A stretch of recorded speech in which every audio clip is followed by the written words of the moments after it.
এই কোর্টের যত রিমান্ড ফাইলে যারা নান মুভ থাকেন, মানে যাদের যেসব আসামিদের কোনো উকিল হায়ার করতে পারেন না বিকজ অফ যে ইকোনমিক যে তাদের কন্ডিশন ঠিক নেই বা অন্য কোনো কারণে হয়তো কোনো লয়ার আর কাজ করতে চাইছেন না, তো তার রিমান্ডের যে ফাইলটা সেটা আমাদের কাছে আসে এবং আমি তাকে আমাদের সাপোর্ট দিই। তাই এটা হলো আমার একটা ডিউটি যে নান মুভ যেন কোনো ফাইল না যায়। মানে এটা আপনি স্বইচ্ছায় মানে ইচ্ছা করে এটা নিয়েছেন সেরকম কি না? এটা আমার ডিউটি, মানে এটা অটোমেটিক্যালি আমার কাছে এসেছে যেহেতু এই ফাইলটা ফার্স্ট প্রোডাকশানে নান মুভ ছিল and today is his second production, আজকেও সে নান মুভ আছে, যার জন্য অটোমেটিক এই ফাইল আমার কাছে এসেছে। আর যেটা হলো যে আমরা LADCS সাউথ 24 পরগনার হয়ে কাজ করছি, শিয়ালদা আমার জুরিসডিকশন, আর এখানে আমার আন্ডারে 13টা থানা কলকাতা পুলিশের আছে, সেরকমই বেঙ্গল GRO পুরো মানে যেটা রেল কোর্স বলা হয় সেগুলো আপনার নৈহাটি থেকে পুরো একদম বারুইপুর অবধি এগুলো আমাদের জুরিসডিকশনের মধ্যে পড়ে। হ্যাঁ, তাহলে কিন্তু এই যে অনেক লোকের যে প্রশ্নগুলো হচ্ছে যে তাহলে কি মানে আপনাদের ওপরে এই মানে এই অধিকারটা থাকে যে এই কেসটা আপনারা যদি ধরুন আপনারা নিতেন না তাহলে কি হতো?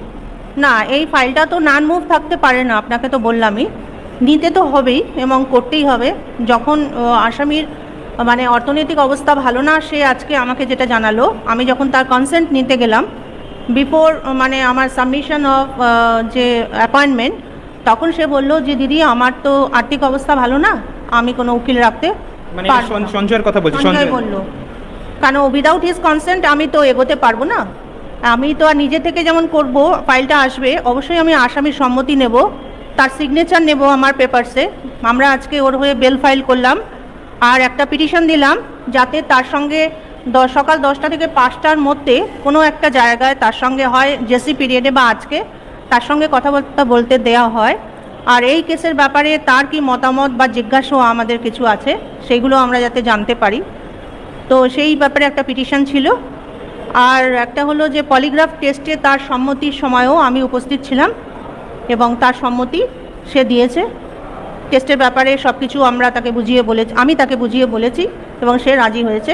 কেন সে রাজি হয়েছে না, সে বলছে যে আমার ওপরে যে চাপটা আছে যে আমি করেছি, আমি চাইছি সত্য সামনে আসুক আর আমি এই কেসে ইনভলভ নই, সেই জন্য সে চাইছে যত রকম টেস্টই হোক সেটা সে সহযোগিতা করে আসল আসামি অবধি সে আমাদের পৌঁছতে সাহায্য করবে। না মানে সঞ্জয় আপনাদেরকে বলেছে যে উনি আসামি নয়, মানে ওনাকে ফাঁসানো হচ্ছে। উনি আসামি নন, উনি এই কেসটার যাবতীয় যা আছে মানে ইনভেস্টিগেশন করার জন্য যা যা সহযোগিতার দরকার আছে উনি আমাদের সঙ্গে কোঅপারেট করবেন, CBI-এর সঙ্গে কোঅপারেট করবেন এবং আসল আসামি যারা আছে তাদেরকে সামনে আনার জন্য উনি সব রকম চেষ্টা করবেন।